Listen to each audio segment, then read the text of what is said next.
కాంగ్రెస్ అగ్రనేత రాహుల్ గాంధీ చేసిన ఓట్ చోరీ ఆరోపణలు 2025 జాతీయ రాజకీయాల్లో హాట్ టాపిక్గా మారాయి. ఈ సందర్భంగా ఎన్నికల సంఘంపై రాహుల్ ఘాటు ఆరోపణలు చేశారు. కేంద్రంలో అధికారంలో ఉన్నటువంటి బీజేపీతో ఈసీ కుమ్మక్కైందని ఆయన ఆరోపించారు. కాగా ఓట్ చోరీని ప్రధాన అంశంగా చేసుకుని బీహార్లో రాహుల్ ఎన్నికల ప్రచారమూ చేశారు. అయితే అంతిమంగా రాహుల్ ఆరోపణలను బీహార్ ప్రజలు నమ్మలేదు.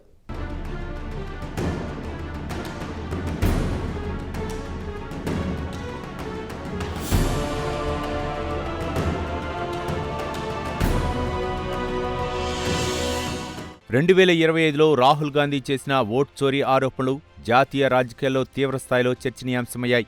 ఈ సందర్భంగా కేంద్రంలో అధికారంలో ఉన్న భారతీయ జనతా పార్టీపై ఆయన ఘాటు ఆరోపణలు చేశారు. పనిలో పనిగా ఎలక్షన్ కమిషన్పై కూడా ఆయన నిందమోపారు. విధి నిర్వహణలో స్వతంత్రంగా ఉండాల్సిన ఎలక్షన్ కమిషన్ భారతీయ జనతా పార్టీతో కుమ్మక్కైందని రాహుల్ గాంధీ ఆరోపణలు చేశారు.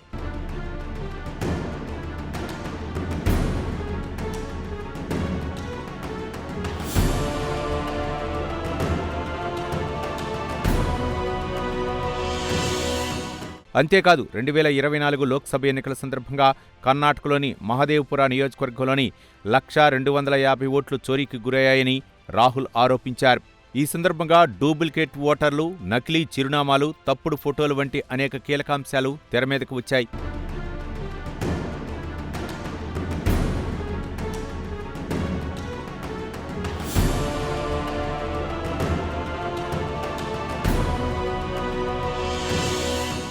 దీంతో జాతీయ రాజకీయాలన్నీ ఒక్కసారిగా ఓట్ చోరీ అంశం చుట్టూ తిరగటం ప్రారంభమైంది. అయితే అప్పటికే బీహార్ స్పెషల్ ఇంటెన్సివ్ రీజన్ అంటే సర్ ప్రక్రియ నడుస్తోంది. దీంతో కేవలం రాహుల్ ఆరోపణల కారణంగా బీహార్లో సర్ ప్రక్రియ అమలుపై అనేక సందేహాలు వచ్చాయి. కాగా ఒక దశలో రాహుల్ ఆరోపణలు దేశవ్యాప్తంగా చర్చకు దారితీశాయి. ఇందుకు సంబంధించిన చర్చను ప్రజలు ఆసక్తిగా ఆలకించడం ప్రారంభించారు. అంతేకాదు ఎలక్షన్ కమిషన్ పారదర్శకతపై కూడా రాజకీయ పార్టీలకు అలాగే ప్రజలకు అనేక అనుమానాలు తలెత్తాయి. కాగా రాహుల్ ఆరోపణలపై ఒక దశలో ఎలక్షన్ కమిషన్ తీవ్రంగా ఆగ్రహించింది. నిష్పాక్షతకు పేరొందిన ఈసీపై రాజకీయ దురుద్దేశంతో ఆరోపణలు చేస్తున్నారంటూ రాహుల్పై chief election commissioner Gyanesh Kumar మండిపడ్డారు.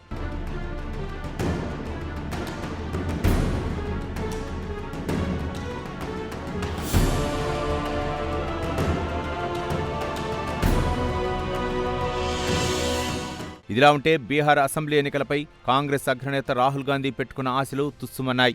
వాస్తవానికి బీహార్ ఎన్నికలను ఓట్ చోరీ ఆరోపణల చుట్టూనే రాహుల్ గాంధీ తిప్పారు. అంతేకాదు అసలు బీహార్ ఎన్నికలకు షెడ్యూల్ రాకముందే రాహుల్ గాంధీ రంగంలోకి దిగారు. బీహార్లో 1 కాదు 2 కాదు ఏకంగా 16 రోజుల పాటు ఓటర్ అధికార యాత్ర చేశారు.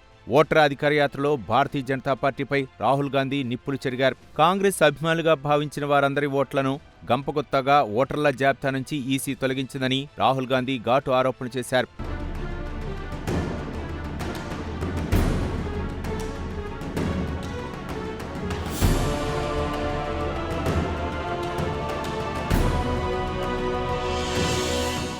అంతేకాదు కేవలం ఓట్ల చోరీ కారణంతోనే భారతీయ జనతా పార్టీ అనేక రాష్ట్రాల్లో అధికారంలోకి వచ్చిందంటూ ఆయన తీవ్ర అభియోగాలు మోపారు.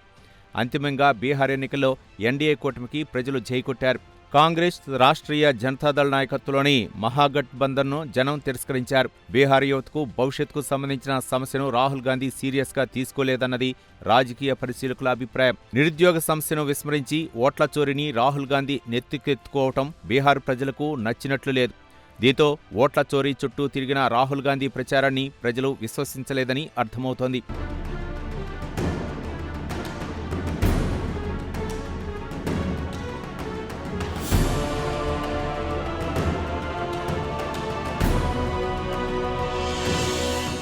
అంతేకాదు ఓట్ల చోరీ అంశం కేవలం సమాజంలోని కొన్ని వర్గాలకే పరిమితమైందన్న విషయం ఎన్నికల ఫలితాల తర్వాత స్పష్టమైంది. ప్రధానంగా ఉన్నత విద్యావంతులు మాత్రమే ఈ అంశంపై అక్కడక్కడా మాట్లాడుకోవటం కనిపించింది అంటున్నారు రాజకీయ పరిశీలకులు.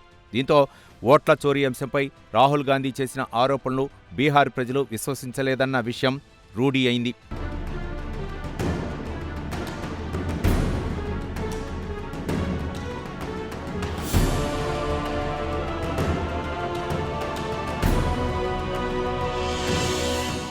అయితే రాహుల్ ఆరోపణలో నిజానిజాలు సంగతి ఎలాగున్నా ఓట్ల చోరీపై ఆయన చేసిన ఆరోపణలు జాతీయ స్థాయిలో దుమారం రేపాయి. ఓట్ల చోరీ జరిగిందా లేదా అనే అంశాన్ని పక్కన పెడితే సదరు అంశంపై జాతీయ స్థాయిలో చర్చ అయితే జరిగింది. అంతేకాదు రాహుల్ చేసిన ఆరోపణలపై కేంద్ర ఎన్నికల సంఘం సరైన వివరణలు ఇవ్వలేకపోయిందన్న అభిప్రాయాలు కూడా రాజకీయ వర్గాల్లో వ్యక్తమయ్యాయి. దీంతో ఒక దశలో అటు ఎన్నికల సంఘంతో పాటు ఇటు కమలం పార్టీ కూడా ఆత్మరక్షణలో పడ్డాయి.